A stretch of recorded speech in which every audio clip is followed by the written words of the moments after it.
নমস্কার বন্ধুরা, আমি দুর্বা চলে এসেছি আবার একটা নতুন রেসিপি নিয়ে।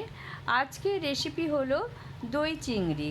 খুব সাধারণ কতগুলো উপকরণ নিয়ে আমি এই দই চিংড়িটা তৈরি করব, কিন্তু খেতে কিন্তু হয় অসাধারণ। আসুন দেখে নেওয়া যাক আমি কিভাবে তা তৈরি করছি। তার জন্য দেখুন, প্রথমেই আমি চিংড়িগুলোকে খুব ভালো করে জল দিয়ে ধুয়ে নিয়েছি। চিংড়িগুলো কিন্তু খুব ভালো করে ধুয়ে নিতে হবে আর খোসা ছাড়িয়ে নিতে হবে। তারপর দেখুন, একটা ফ্রাইং প্যানে তেল দিলাম। তেলটা গরম হয়ে যাওয়ার পর আমি চিংড়িগুলোতে নুন আর হলুদ মাখিয়ে রেখে দিয়েছিলাম, সেটা ফ্রাই করতে দিলাম। চিংড়ি কিন্তু খুব বেশি ফ্রাই করতে নেই, তাহলে কিন্তু চিংড়ি শক্ত হয়ে যায়। দেখুন, চিংড়িগুলো ফ্রাই করা হয়ে গেছে। আমি চিংড়িগুলো একে একে সবগুলো তুলে নিলাম। এরপর দেখুন, আমি একটা পেস্ট তৈরি করে নিচ্ছি। দেখুন, 4 চামচ টক দই নিয়েছি। এই টক দইটা নিয়ে কিন্তু খুব ভালো করে ফেটিয়ে নিতে হবে। দেখুন, খুব ভালো করে ফেটিয়ে নেওয়ার পর 1 চামচ জিরে গুঁড়ো নিলাম আর হাফ চামচ ধনে গুঁড়ো নিয়েছি। আর তার সাথে দিয়ে দিলাম দেখুন অল্প একটু চিনি। ব্যালেন্স আনার জন্য টক দই অবশ্যই একটু চিনি দেবেন, তাহলে খেতে খুব ভালো লাগবে। আর এর সাথে দিয়ে দিলাম অল্প একটু গরম মশলা দিয়ে খুব ভালো করে একসাথে দেখুন সবগুলো একসাথে ফেটিয়ে নিতে হবে। এই টক দইটা কিন্তু খুব ভালো করে মশলাগুলো দিয়ে ফেটিয়ে নিলে মশলাটা খুব সুন্দর তৈরি হবে। দই কিন্তু অবশ্যই ভালো করে ফেটিয়ে নেবেন। দেখুন, ফেটানো হয়ে গেছে। এরপর আমি ওই ফ্রাইং প্যানে সর্ষের তেল দিলাম 2 চামচ। 2 চামচ সর্ষের তেল দিয়ে সেটা বেশ ভালো করে গরম হতে দিতে হবে।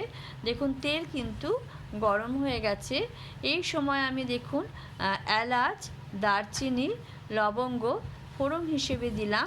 আর তার সাথে দিলাম শুকনো লঙ্কা দিয়ে অল্প একটু মৌরি দিলাম। মৌরিটা দিলাম, এতে মুখে পড়লে কিন্তু মৌরিটা খেতে খুব ভালো লাগে, সেই জন্য খুব অল্প পরিমাণে দিলাম। এবার খুব ভালো করে কিন্তু ফোড়নগুলো ফ্রাই করে নিতে হবে। দেখুন, ফ্রাই করা হয়ে গেছে। এই সময় আমি ছোট একটা পেঁয়াজ কুচি করে রেখেছিলাম, সেই পেঁয়াজ কুচিটা দিলাম। দেখুন, একটু সরু সরু করে কুচি করবেন, চপারে চপ করে নিলে সব থেকে ভালো হয়। দেখুন, আমি তাই সরু করে কেটে নিয়েছি। এবার পেঁয়াজগুলো একটু ফ্রাই করে নিতে হবে, অল্প একটু লাল লাল করে ভাজবেন, খুব বেশি ডিপ ফ্রাই করার দরকার নেই। অল্প একটু ভাজা হয়ে গেলেই দিয়ে দিতে হবে আদা, রসুন আর 2টো কাঁচা লঙ্কা। আর এর সাথে আমি অল্প একটু পেঁয়াজ দিয়েছিলাম, দিয়ে কিন্তু এটা পেস্ট করে নিয়েছি, সেই পেস্টটা দিলাম। এবার আদা, পেঁয়াজ, রসুন কিন্তু ভালো করে একটু কষে নিতে হবে। দেখুন, এতে আমার মিক্সি বাটিতে যে একটু মশলা ছিল তাতে অল্প একটু জল দিয়ে আমি এতে দিয়ে দিলাম। এরপর কিন্তু মশলাটা খুব ভালো করে কিন্তু কষে নিতে হবে। মশলা ভালো করে কষলে কিন্তু পেঁয়াজ রসুনের কাঁচা গন্ধটা চলে যাবে। দেখুন, এইভাবে ফ্রাই করে নিলাম। এবার মশলাটা কিন্তু আমার কষা হয়ে গেছে। এই সময় দিয়ে দিলাম অল্প একটু হলুদ আর দিলাম কাশ্মীরি লঙ্কা। আমি কাশ্মীরি লঙ্কাটা একটু বেশি করে দিলাম, 1 চামচ মতন, আর হাফ চামচ দিয়েছি হলুদ দিয়ে দেখুন অল্প একটু জল দিলাম।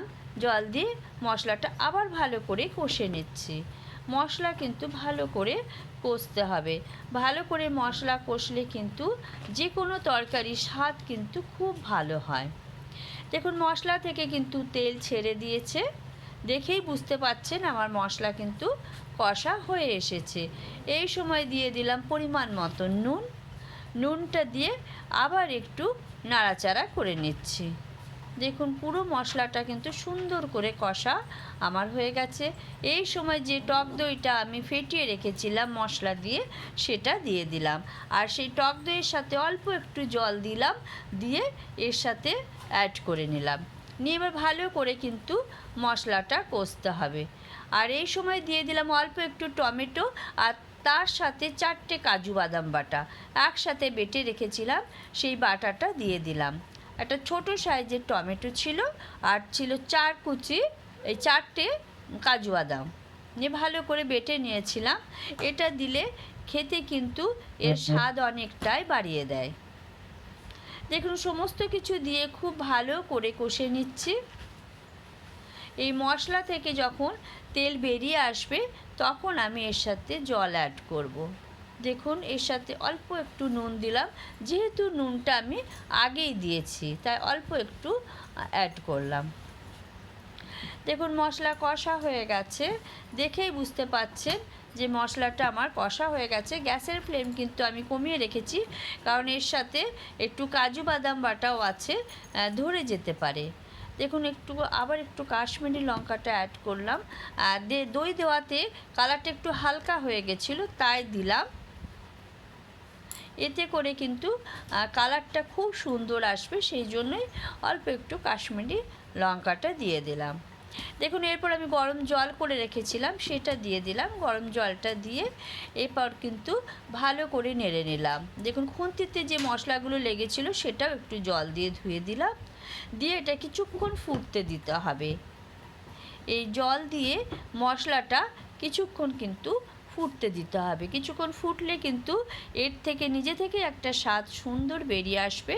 দেখুন এই সময় আমি ঢাকাও দিয়ে দিলাম। এই ঢাকা দিয়ে রাখতে হবে কিছুক্ষণ।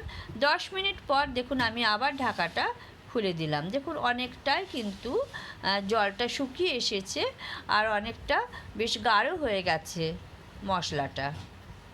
দেখুন আমি অল্প করে খুন্তিতে করে নেড়ে দিলাম যাতে তলায় বসে না যায়।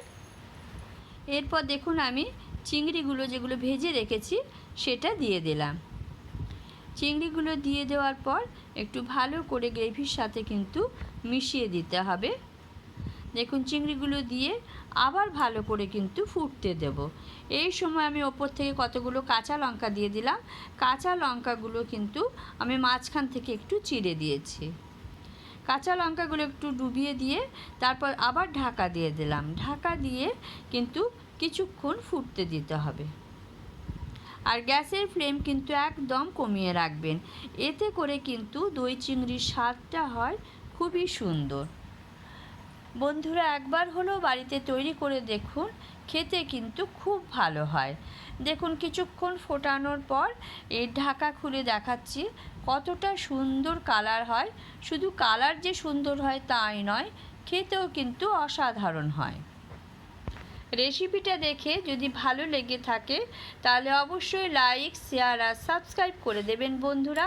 যে সমস্ত বন্ধুরা আমাকে সাবস্ক্রাইব করেছেন তাদেরকে অসংখ্য ধন্যবাদ। আর যারা এখনও পর্যন্ত এই কাজটা করেননি প্লিজ সাবস্ক্রাইব করে আমার পাশে থাকুন। আর ফেসবুক থেকে যারা এই ভিডিওটা দেখছেন প্লিজ পেজটা ফলো করে আমার সাথে থাকুন। আবার অন্য কোনো রেসিপি নিয়ে আপনাদের সাথে দেখা হবে। ততক্ষণ পর্যন্ত টাটা।